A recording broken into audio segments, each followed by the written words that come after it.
नमस्ते यतिराजाय विवेकानंद सूरये सच्चित सुख स्वरूपाय स्वामिने तापहारिणे। मंचस्थ विराजमान परम पूज्यपाद श्रीमद स्वामी विष्णुपादानंद जी महाराज, प्रिय भ्राता रामकृष्ण आश्रम रामकृष्ण मिशन इंदौर के सचिव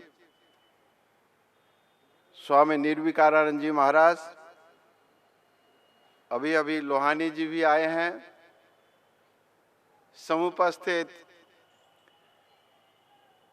मातृमंडली, शिक्षक वृंद, अतिथिगण एवं मेरे प्यारे बच्चों एवं बच्चियों, स्वामी विवेकानंद जी शक्ति के धारक और वाहक थे। अभी निर्विकारानंद जी महाराज ने बड़े ही सुंदर तरीके से, सुंदर भाषा में शक्ति के संबंध में आप लोगों के समक्ष वक्तव्य रखा। स्वामी विवेकानंद जी जिस शक्ति के वाहक थे, जिस शक्ति का संदेश उन्होंने दिया, वह संदेश युवाओं के लिए था, युवक एवं युवतियों के लिए था। 12 जनवरी स्वामी विवेकानंद जी का जन्मदिन है।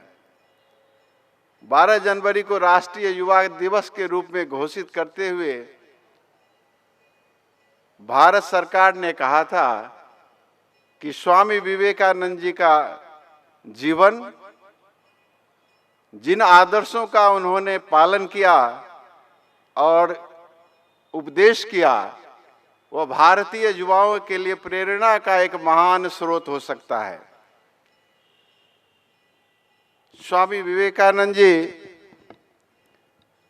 युवकों को सबसे अधिक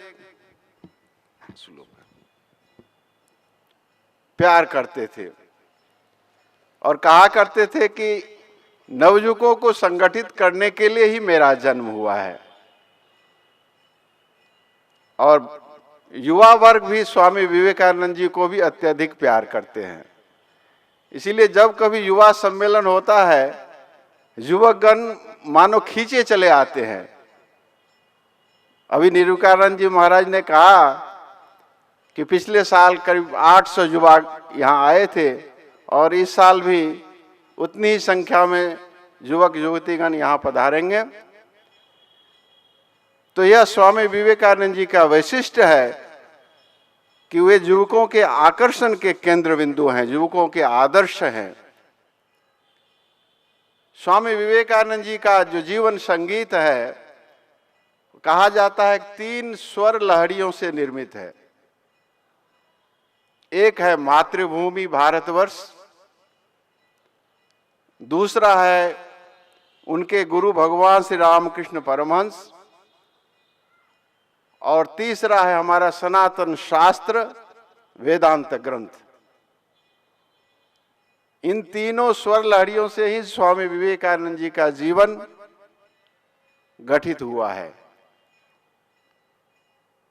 मेरा जो विषय है, मुझे जो बोलना है, स्वामी विवेकानंद जी का भारत प्रेम और राष्ट्र निर्माण।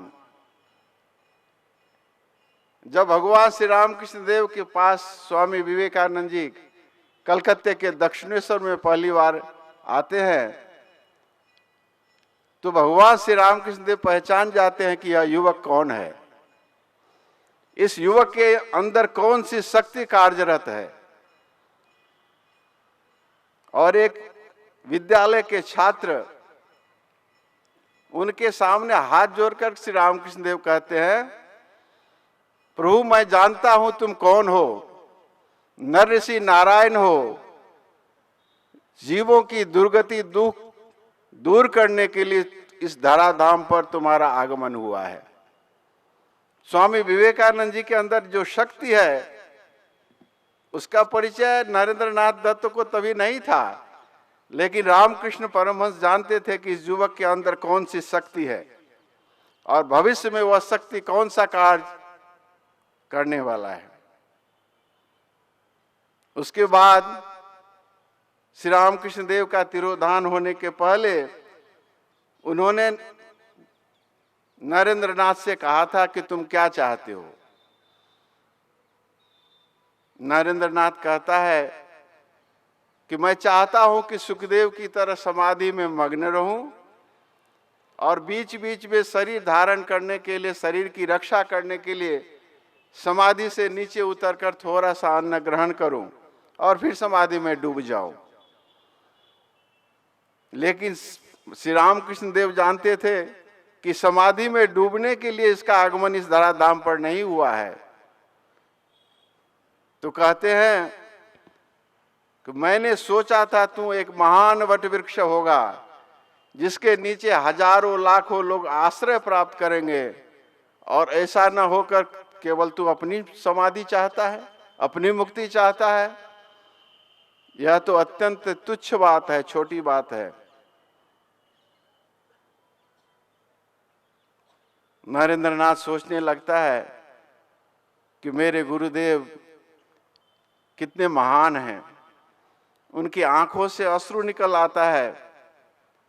बाद में श्री रामकृष्ण देव का तिरोधान हो जाता है और स्वामी विवेकानंद जी एक परिव्राजक के रूप में भारत परिक्रमा पर निकल पड़ते हैं।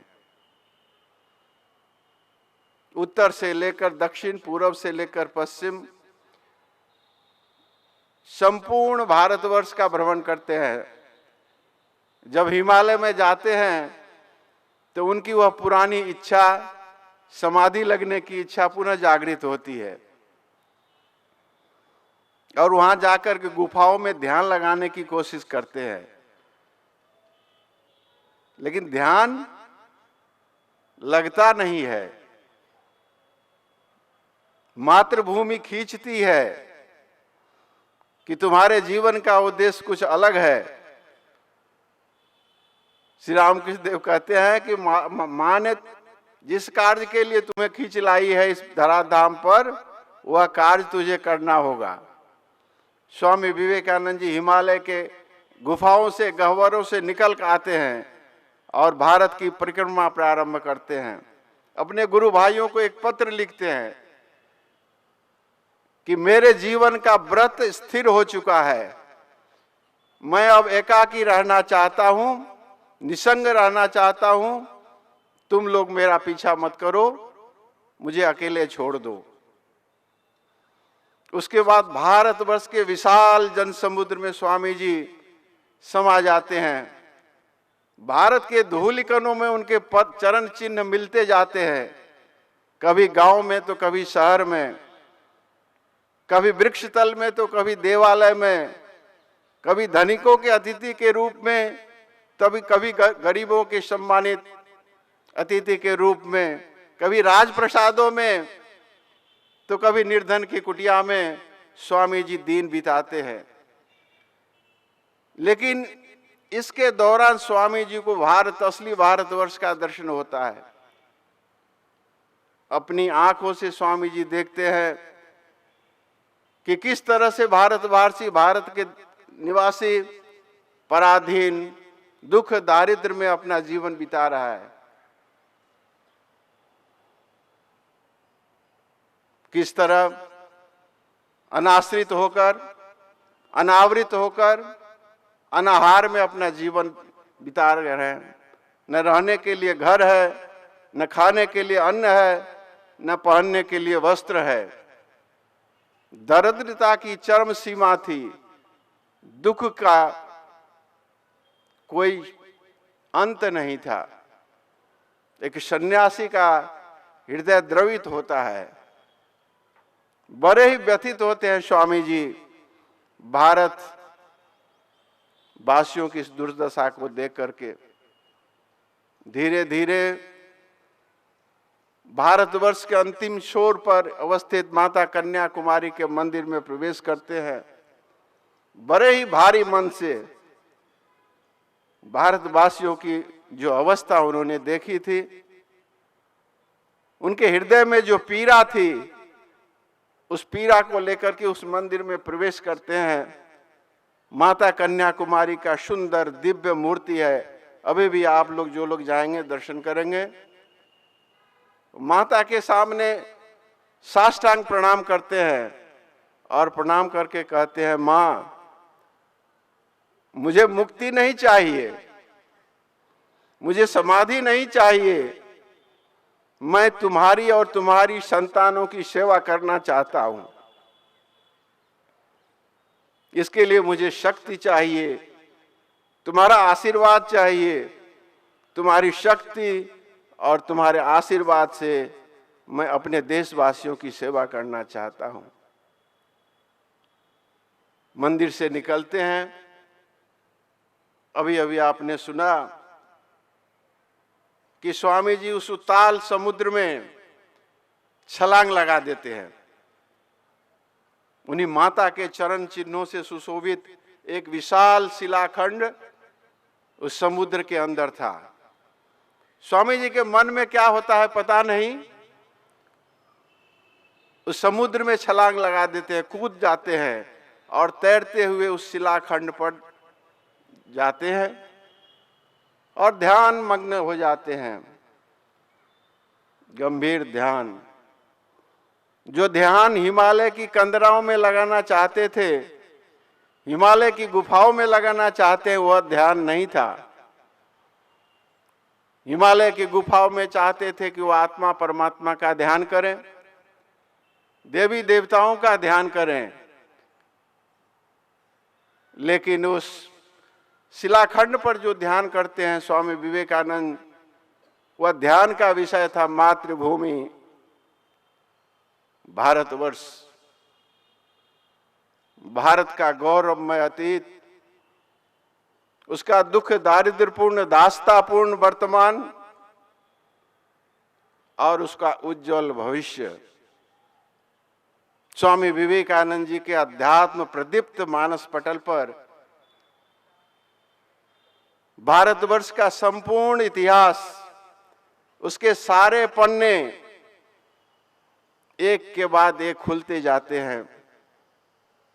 किस तरह भारतवर्ष अतीत में सोने की चिड़िया थी, भारतवर्ष उन्नति के शिखर पर पहुंचा था, सर्वत्र सुख और शांति विराज करती थी। लेकिन आज का भारतवर्ष, दुख और दास्ता से पूर्ण भारतवर्ष, भारतवासियों की यह दुर्दशा क्यों हुई? फिर सोचने लगते हैं भारत का भविष्य कैसा होगा। स्वामी जी अपने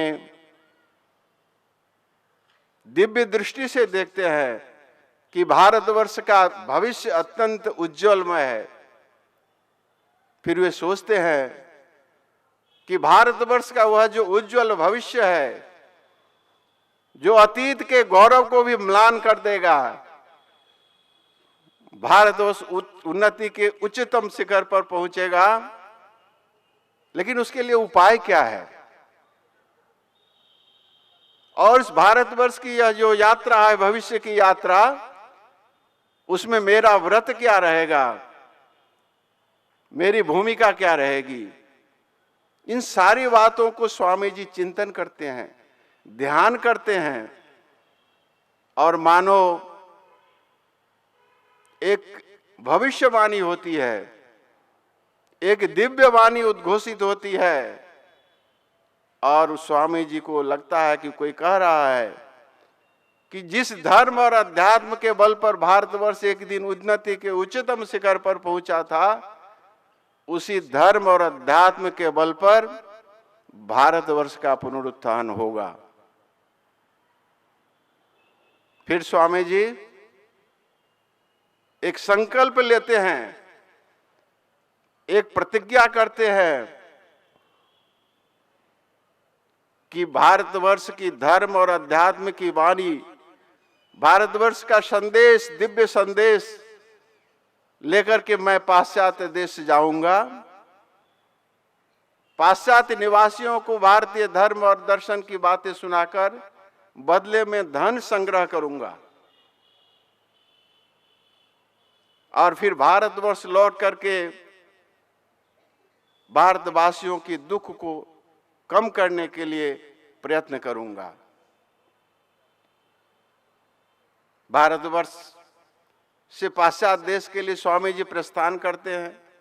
वहां से अपने गुरु भाई रामकृष्णानंद जी को पत्र में लिखते हैं कि भारतवासियों की दुख और दुर्दशा को देखकर मैं बड़ा व्यथित हुआ था और मैंने एक योजना बनाई थी कि भारतवर्ष में इतने साधु संत सन्यासी घूमते फिरते हैं और लोगों को दर्शन शास्त्र का उपदेश देते हैं। उन्हें आज दर्शन शास्त्र की आवश्यकता नहीं है, आवश्यकता है अन्न की, वस्त्र की, आवश्यकता है सर छुपाने के एक गृह की। इसीलिए मैं यह पाश्चात्य देश आया हूं, यहां पाश्चात्य वासियों को अपने धर्म की बातें सुनाकर धन संग्रह करूंगा और फिर भारतवर्ष लौट करके अपने उद्देश्य की पूर्ति साधन करूंगा। तो पाश्चात्य देश के लिए रवाना होते हैं, लेकिन उसके पहले माउंट आबू में उनकी मुलाकात अपने गुरु भाई स्वामी तुरानंद जी महाराज से होती है और तुरानंद जी महाराज से स्वामी विवेकानंद जी एक बड़ी मार्मिक बात बताते हैं। कहते हैं कि हरि भाई, उनका बचपन का नाम था हरि, इसलिए कहते हैं हरि भाई, मैं तुम्हारे तथाकथित धर्म को कुछ नहीं समझता, लेकिन मेरा हृदय विशाल हो गया है। अब मैं दूसरों की पीड़ा में पीड़ा का अनुभव करना सीख गया हूं। विश्वास रखो, मेरे अंदर तीव्र दुख बोध का जन्म हो चुका है। इतना कहते कहते स्वामी जी रोने लगे थे, आंखों में अश्रुधारा बहने लगी थी और आगे कुछ नहीं बता पाए थे। तो यह भारतवासियों के लिए हृदय में जो तीव्र दुख बोध है, यह जो अश्रुधारा है, इसको लेकर के स्वामी जी पाश्चात्य देश गए थे।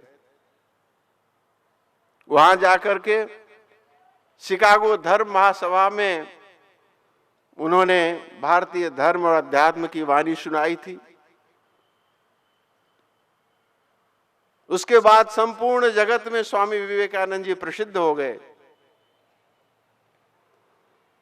अमेरिका के बड़े बड़े धनाढ्यों के घर, उनके दरवाजे स्वामी विवेकानंद जी के लिए खुल गए। निमंत्रण पर निमंत्रण आने लगे, स्वामी जी मेरे घर ठहरिए, मेरे घर ठहरिए, मेरे घर ठहरिए। स्वामी जी जाते थे निमंत्रित होकर, संपन्न परिवारों के यहाँ ठहरते थे, रहने खाने पीने की सारी व्यवस्थाएं थी, लेकिन स्वामी विवेकानंद जी बिस्तरे पर नहीं सोते थे, भूमि पर नीचे सोते थे, क्योंकि अपने भारतवासियों, अपने देशवासियों की जो दशा है, याद आती थी रात को, और अपने देशवासियों की याद में रोते थे। एक पत्र में श्रीमती सरला घोषाल को स्वामी जी कहते हैं कि अपने देशवासियों की याद करके मैं आंसू बहाया करता था। तो भगिनी निवेदिता, अभी आपने सुना कि स्वामी विवेकानंद जी का जो देश प्रेम था, राष्ट्र के लिए जो उनकी भावना थी, बड़ी ही अद्भुत थी। इंडिया शब्द सुन करके बड़े ही भाव युक्त हो जाते थे। भगिनी निवेदिता कहती है कि भारतवर्ष उनके लिए गंभीरतम आवेग का केंद्र था, उनके हृदय में धड़कता था, उनकी शिराओं में प्रतिध्वनित होता था। भारतवर्ष स्वामी विवेकानंद जी के लिए दिवा का स्वप्न था, रात्रि का दुस्वप्न था। केवल इतना ही नहीं, वे स्वयं भारतवर्ष बन गए थे। रक्त मांस से बनी भारत प्रतिमा, भारत की आध्यात्मिकता, भारत की पवित्रता, भारत की प्रज्ञा, भारत की शक्ति, इस सब के प्रतीक पुरुष थे स्वामी विवेकानंद जी। और स्वयं कहा करते थे, आई एम कंडेंस्ड इंडिया, मैं भारतवर्ष का घनीभूत रूप हूं। 4 वर्षों तक स्वामी विवेकानंद जी एक सिंह की भांति निर्भीक और निडर होकर के पाश्चात्य देशों में विचरण करते हैं, धर्म की वाणी सुनाते हैं, आत्मा का दिव्य संदेश देते हैं भारत पाश्चात्यवासियों को, और फिर स्वदेश लौटते हैं। जब स्वदेश लौट रहे थे तो अंग्रेज सज्जन ने उनसे कहा, मानो व्यंग के स्वर में कहा था कि स्वामी जी 4 वर्षों तक इस ऐश्वर्यशाली भोगशाली पाश्चात्य देशों में रहने के पश्चात अब आपको अपनी मातृभूमि कैसी लगेगी।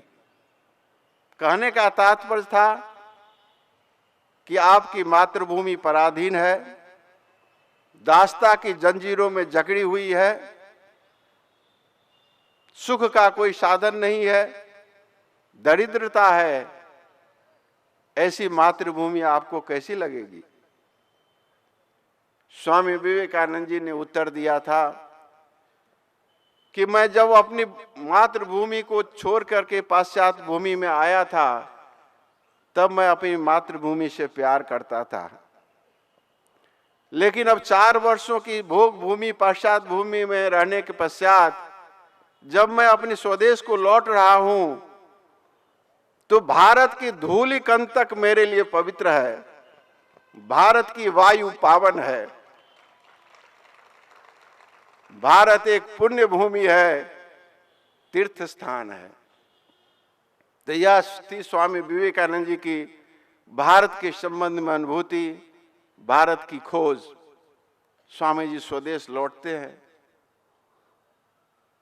जिस अर्थ संग्रह की आशा से गए थे वो अर्थ संग्रह तो नहीं हुआ, थोड़ा बहुत हुआ, लेकिन पाश्चात्य वासियों की आंखें खुल गई कि भारतवर्ष क्या है, संपूर्ण विश्व में भारतवर्ष का क्या स्थान है।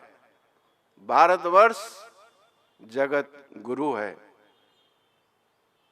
स्वामी जी लौटते हैं भारतवर्ष और भारतवासियों को जागृत करते हैं, पुनर्जागरण का मंत्र सुनाते हैं। सबसे पहली आवश्यकता है जागरण के लिए वह शक्ति की, आत्मविश्वास की आवश्यकता है। इसीलिए स्वामी जी आत्मविश्वास की वाणी सबको सुनाते हैं, विशेषकर नवयुवकों को। कहते हैं कि विश्वास, अपने ऊपर विश्वास करना सीखो।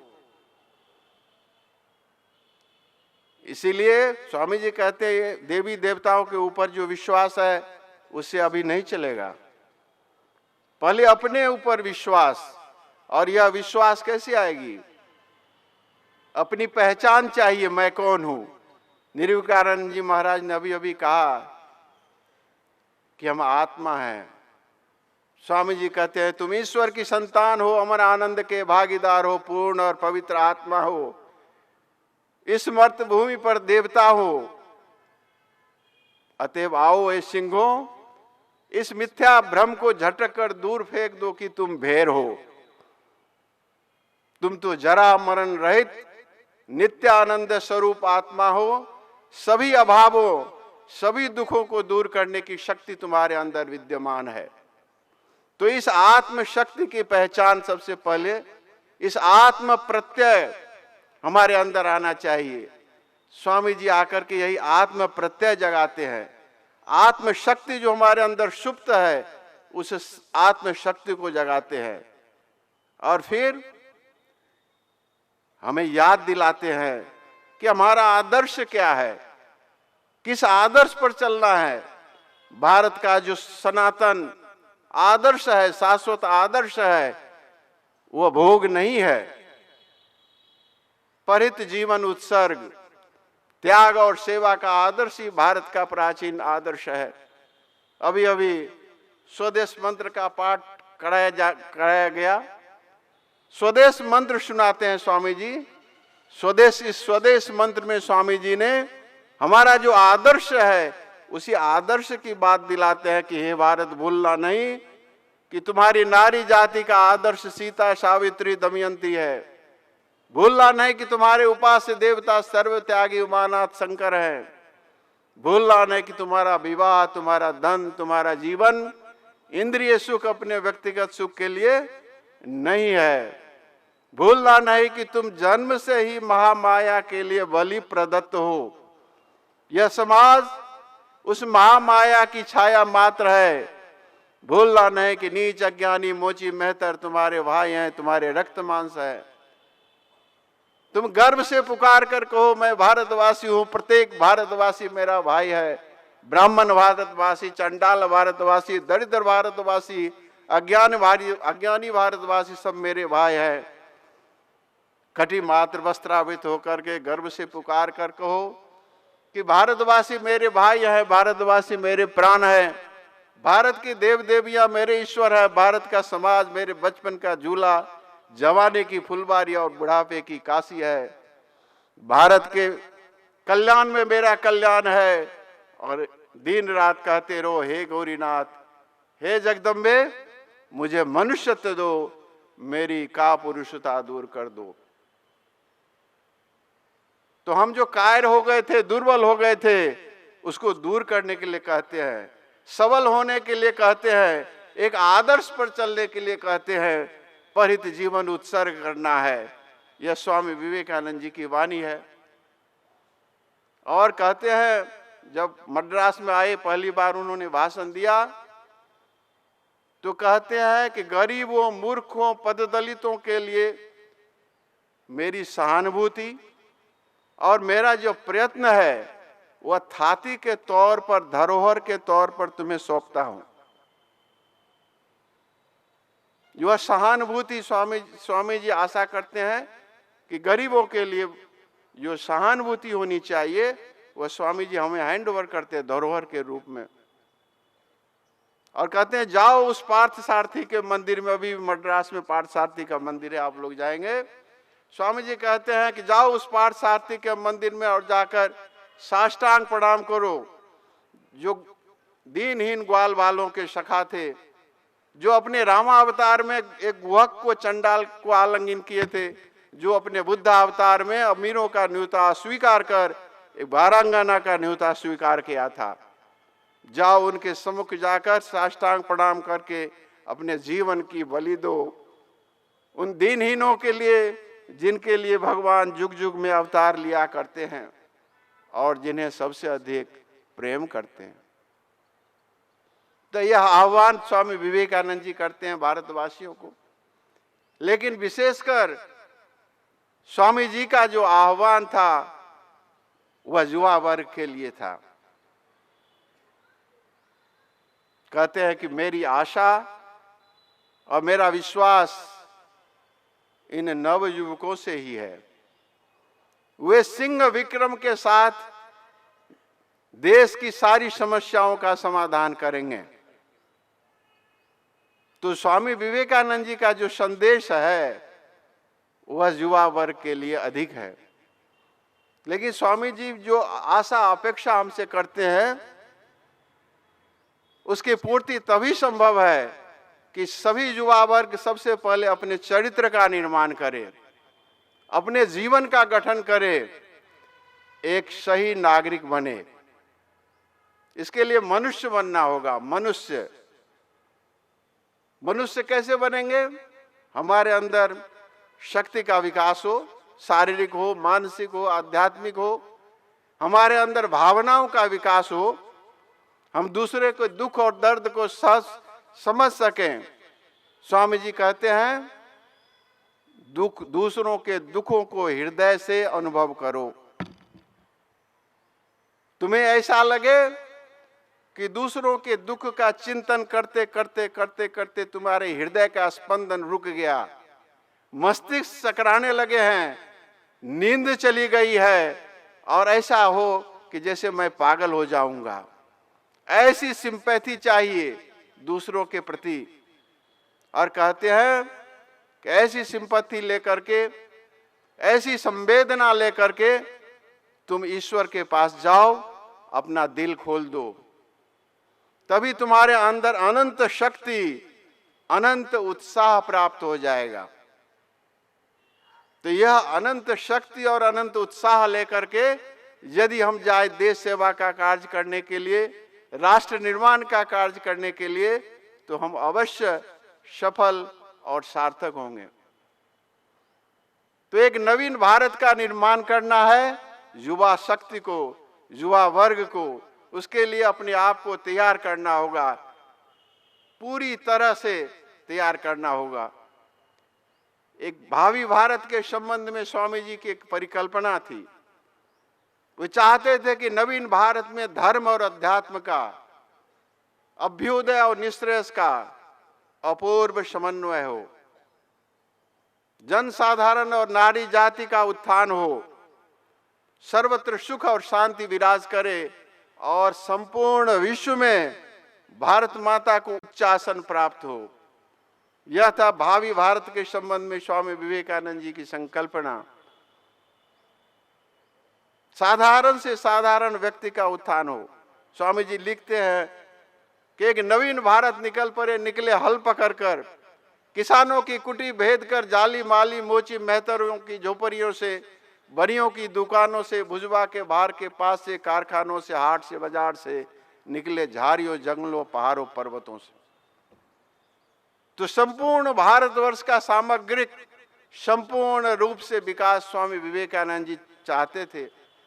कभी कभी कोई प्रश्न करते हैं कि स्वामी जी की जो कल्पना का भारत था, ऐसे भारतवर्ष का निर्माण क्या कभी संभव है?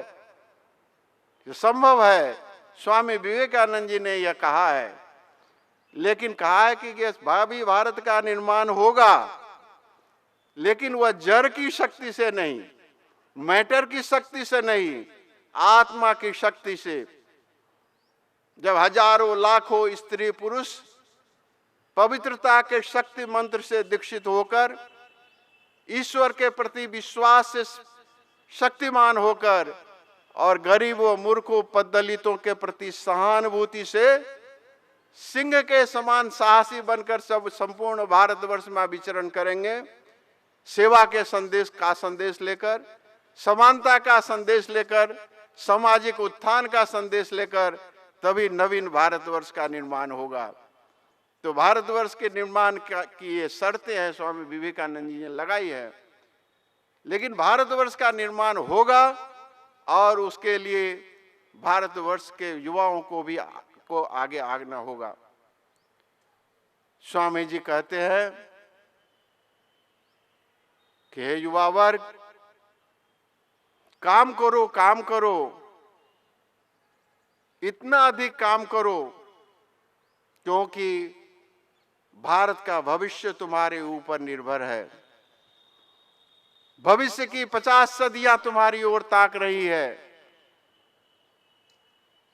इस तरह से स्वामी जी आह्वान करते हैं भारतवर्ष के निर्माण के लिए और कहते हैं कि हे युवक, मैं तुमसे बहुत ही प्रेम करता हूं, प्यार करता हूं, लेकिन अपने देश के लिए, अपनी मातृभूमि के लिए काम करते करते तुम मर भी जाओ तो मुझे दुख नहीं होगा,